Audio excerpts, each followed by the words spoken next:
I have bad news. The way that you're setting goals right now might be the reason why you're not achieving them.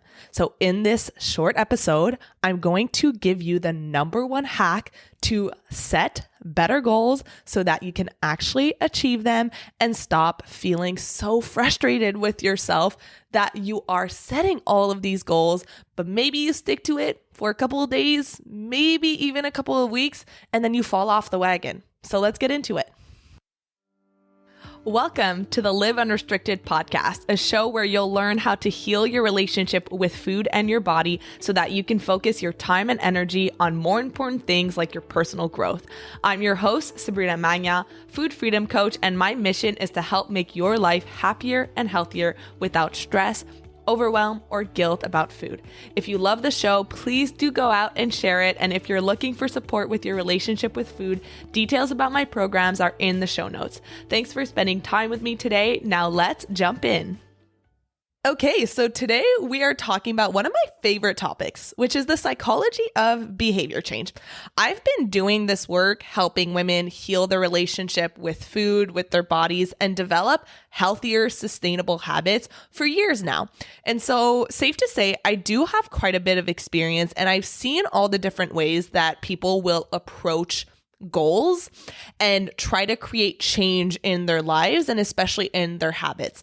So, a little context behind why I wanted to do this episode. Inside Food Freedom Academy, every Sunday, I send out a weekly check-in form to all of my members, and this form serves different purposes. So one of them is for accountability because I want to make sure that my members never fall through the cracks. So if you're someone who has done programs before or plans and you feel like you lose motivation and you kind of stop showing up or you disappear, this is really meant to make sure that that doesn't happen. There's a reason why the Academy has such a high completion rate and a high success rate. And it's because I have different mechanisms in place to make sure that there's everything that you need to not only stay motivated, but to follow through. So there's the accountability piece that's important in this weekly check-in. And I have very intentional questions that are in there to help you get really good at goal setting for yourself, because my intention inside the program is not for you to rely on me for the rest of your life. I want to teach you how to be your own coach, how to coach yourself through different scenarios, how to set your own goals and set your own intentions and focuses in your life, because my goal is to work myself out of a job. I don't want you to rely on me your entire life. I want you to be self-sufficient.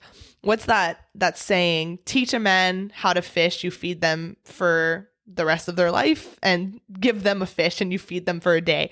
I so butchered that, but you get what I'm saying. So I want to teach you how to fish. So one of the things that I ask on this weekly check-in form is, in the upcoming week, what is one intention or focus that you'd like to set for yourself? The reason why this is really important to do, I am constantly setting intentions for myself.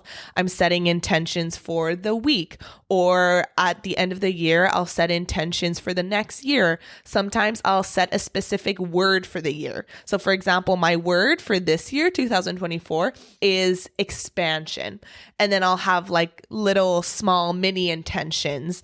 And the reason why setting intentions is so important is because your brain needs direction.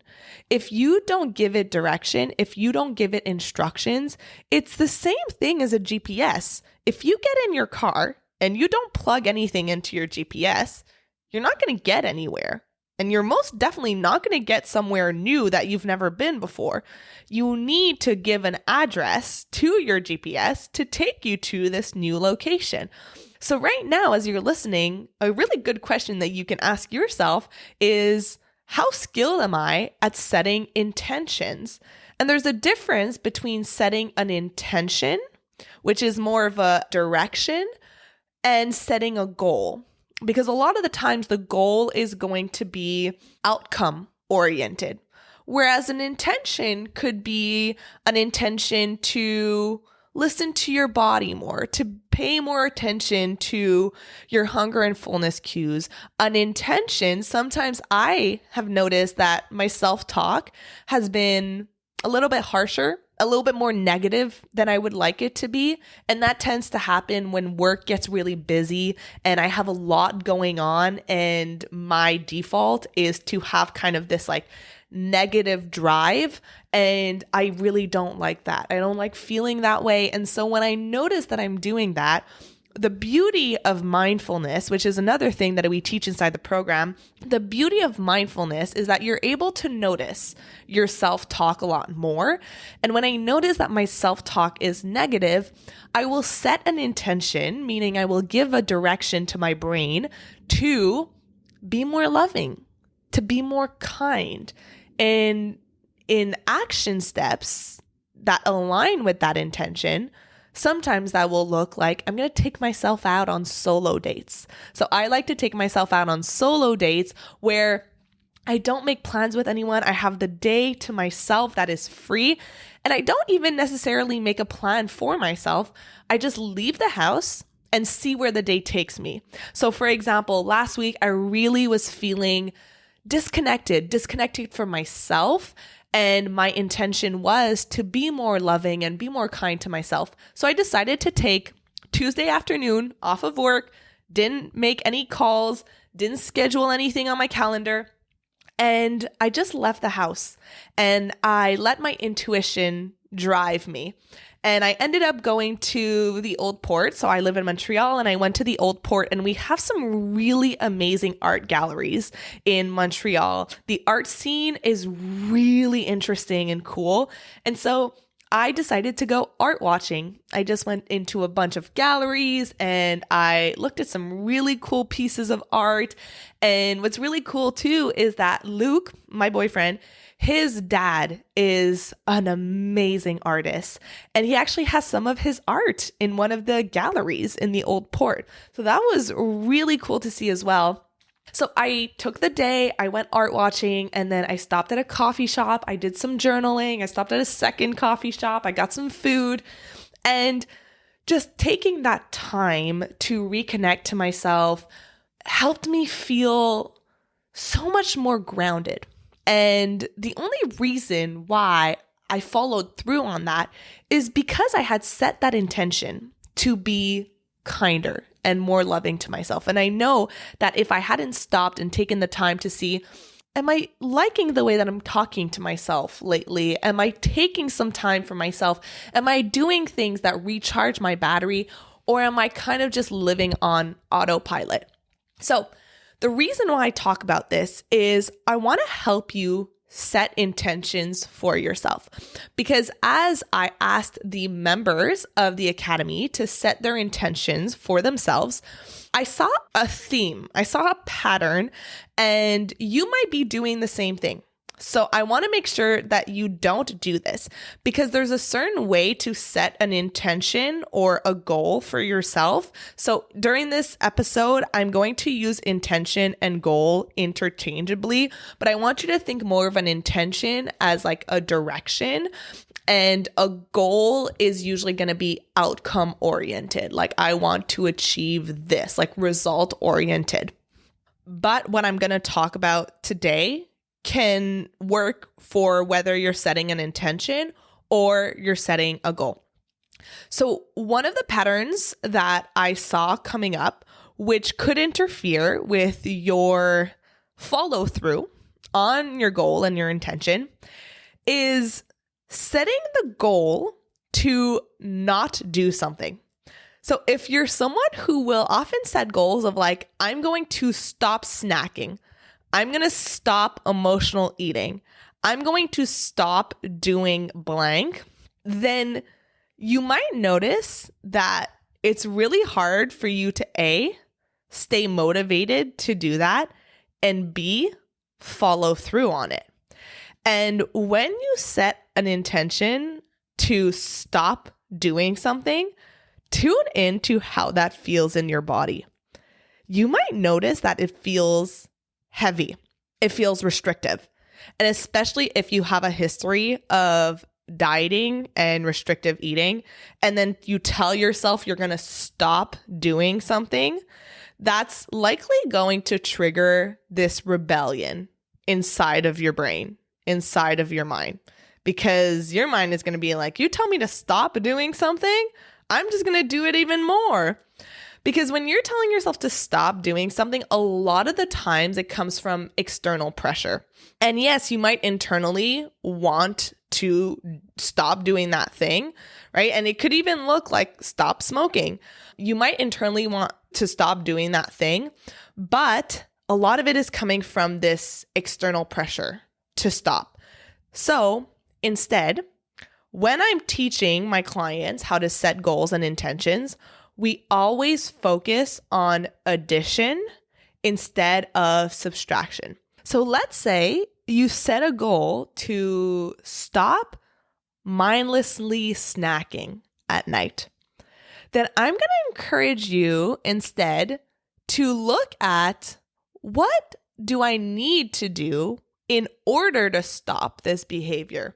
Because there's a reason why we do what we do. No matter what the behavior is, there's always a reason. So for example, if you notice that every night you're like ravenous, you're so starving come 8 p.m., and then you set a goal to stop eating and binge eating at night, then chances are you're going to have a really hard time following through on that, because you're not addressing the reason why you're so starving at 8 p.m.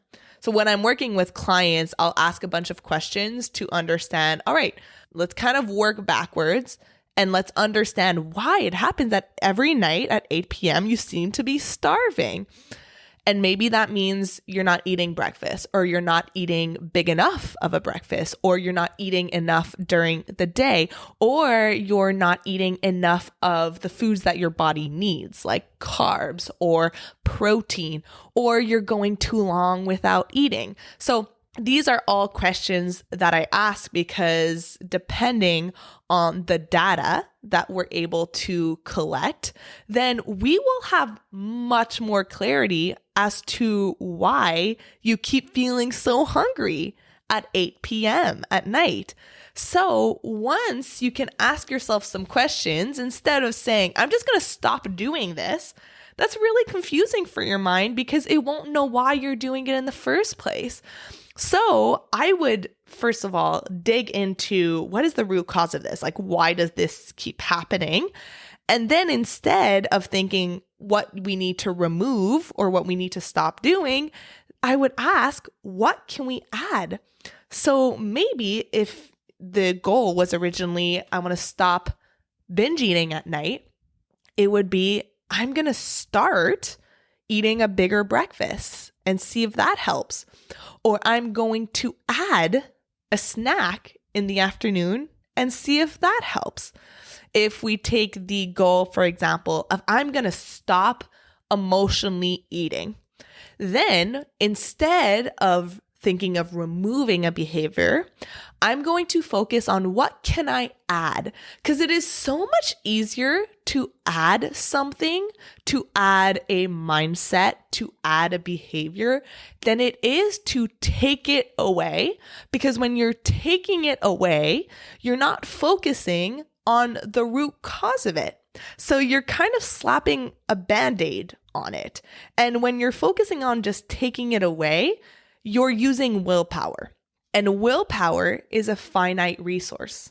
It's a temporary resource that will run out. In the same way that when you unplug your phone in the morning, it's at 100%. And then at the end of the day, if you've been using it, it's going to either be dead or it's going to be much lower battery, and then you plug it back in. And so if you're relying on willpower to create any kind of change or to make choices with food, then you will usually notice that the willpower eventually runs out, and then you will, quote unquote, break or cave or fall off the wagon, or whatever language you might use. So using willpower is not really an effective method to create lasting, sustainable change. You can even reflect on your past, and every time that you've tried to rely on willpower, I'm going to use willpower to say no to the donuts in the office. I'm going to use willpower to not eat the quote unquote junk food. I'm going to use the willpower to work out. You're using your will, you're forcing yourself through it. But how long does that usually last before you fall back into your old patterns? So to recap, if you feel like you are constantly setting goals to stop eating a certain thing or to stop doing a bad behavior and it's not working for you, and then you get frustrated at yourself because you want so badly to change, but you keep getting in your own way, and then you feel like you can't stick to anything, and then you feel like a failure, and there's so much negative self-talk that goes on in your mind, listen up and do this exercise. I'm actually going to give you an exercise right now. So take out a notes app or pen and a piece of paper. And I want you to write down some of the goals that you've set in the past or that you are still setting, and look at if there's anything that focuses on the removal, like to stop doing something, to do it less, to subtract, and then shift the focus towards addition, towards what can I add, what can I focus on, what can I include. And also notice if the way that you're setting goals is focused on the surface level or if it's getting deeper into the why it's happening, into the root cause. For example, emotional eating, binge eating. Do I address why this keeps happening? Do I get curious? Do I start to find patterns and do some self-discovery? Or do I just try to add more rules and add more restrictions and be more disciplined in order to stop doing this behavior? And if you are feeling a lot of frustration towards yourself, especially when it comes to food and exercise and your daily habits, then there's a really good chance that you're still just working at the surface level. And as long as you do that, I want you to imagine a front lawn where weed keeps on growing and you keep like cutting it and mowing the lawnmower right on top of it. And you're so frustrated that it keeps growing back. Well, that's because the roots are still there. The deeper the roots of a tree, the higher it grows. The deeper the roots of a behavior, the more it will keep coming back and it will be harder to pull out. So getting some clarity on, am I just trying to tackle these issues and these challenges in my life from a willpower and discipline standpoint, or am I taking the time to slow down and maybe doing some deeper work and some harder mental work to identify why these patterns keep happening so that I can put a stop to it once and for all? So I said at the beginning of this episode that it was going to be a short episode because sometimes I just want to give you so much and I keep talking, but I do also want to be respectful of your time. So I nailed it. I am at 20 minutes. That is really good for me. I hope that you got some great value out of today. And if you did, please share it with me on Instagram, Sabrina Magnan Health. You can take a screenshot of you listening to this episode on your device and tag me in your stories. I want to see it. I will share it. Have an amazing rest of your day. I'm so grateful for you for listening, and I'll see you on the next episode. Thank you so much for listening to today's episode. If you found it valuable, I would love if you would share it with someone you know that could benefit. If you're loving the show, don't forget to subscribe over on Apple Podcasts so you don't miss a single episode.